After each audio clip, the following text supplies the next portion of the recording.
If you've ever typed a prompt into AI tools like ChatGPT, Claude, Gemini, and gotten a completely generic, flat answer and had to reply, "No, make it shorter and actually sound like a human," congratulations. You've already done the exact job people are getting hired for in 2026. Seriously, that little back and forth, that's the raw, unrefined version of a high-paying skill sitting on real job descriptions right now.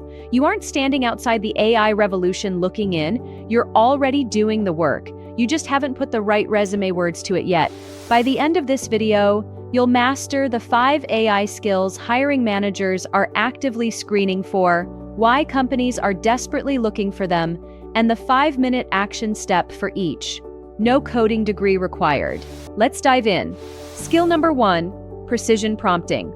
A prompt is just an instruction. Casual users give lazy instructions and get lazy results. Precision prompting means giving the AI enough structure that its first answer is usable, not its 5th. Think of it like ordering coffee. Asking for coffee, please gets you whatever's closest.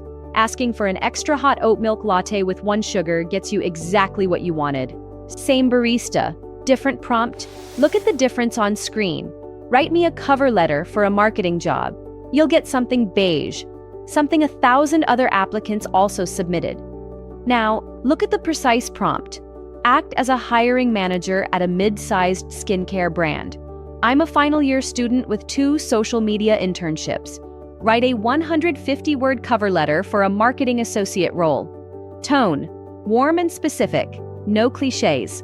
Provide 2 options. Notice the 4-part framework here. Persona, who the AI should be. Context, what it needs to know about you. Task, exactly what to do. Constraints, the length, tone, and format. Your action step, take 1 prompt you use this week and rewrite it using those 4 parts. Skill number 2, contextual grounding. An AI is brilliant, but out of the box, it's blank. It doesn't know your team's style guide, project brief, or syllabus. Without context, it guesses. In job descriptions, you'll hear this called RAG, Retrieval Augmented Generation. Don't let the jargon scare you. It just means feeding the AI your specific background material before asking it to work.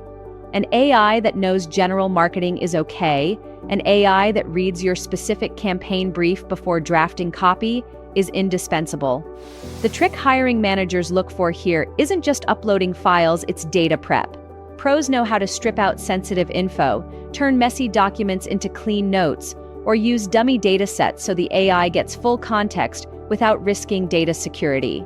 Your action step: next time you use AI, don't type a long background story. Sanitize a public article, transcript, or project outline, attach the file, and ask the AI to analyze that first. Skill number 3, micro-automation. Picture this. It's Friday afternoon. Everyone else on your team is closing their laptop. You're pasting a Zoom transcript into ChatGPT for the 4th week in a row, copying out action items by hand. That's not a skill. That's a chore. Here's the shift. Chatting with AI is one thing.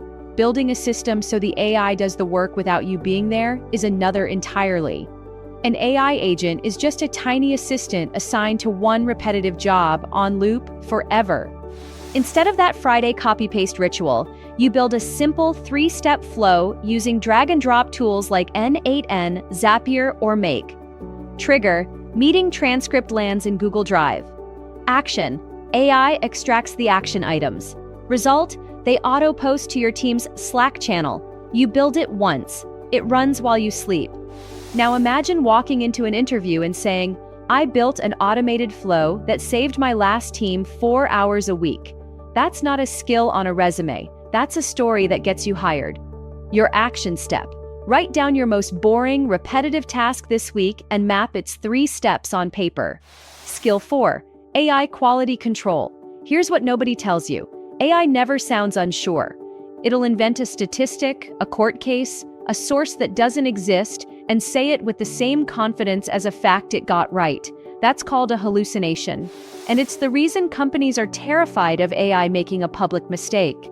There are 2 kinds of employees right now: the one who copies whatever AI says and hits send, and the one who catches the error before it goes out the door. Only one of those people is a lifesaver. Quality control means knowing how to fact-check a claim, spot unnatural AI phrasing, and recognize which tasks should never be automated in the first place. Your action step. Next time AI hands you a statistic or a quote, don't take its word for it. Track down the original source before you use it. Skill 5. Technical translation. Here's a scenario. Two candidates walk into the same interview. Both know how to prompt, both know how to automate.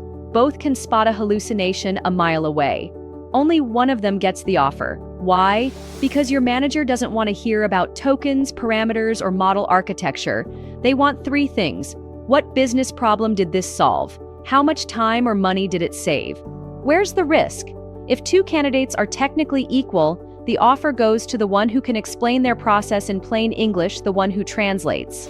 Your action step? Take one AI task you completed recently and explain it to a non-tech friend in under 30 seconds. If they get it instantly, you've mastered it. Now, here's the honest truth. Knowing these 5 skills conceptually won't get you hired. Proving them will. Don't just write AI proficient on your resume like everyone else applying for the same role. Build one small, real project, an automated note sorter, a prompt framework for a local business, anything, and attach a 1-page case study. What you built, what broke, how you fixed it. That's what separates you from someone who just watched a YouTube video about AI. If you found this video useful, smash the like button, subscribe for more career guides, and drop a comment below with the #1 task you're going to automate this week. Keep building, stay curious, and I'll see you in the next one.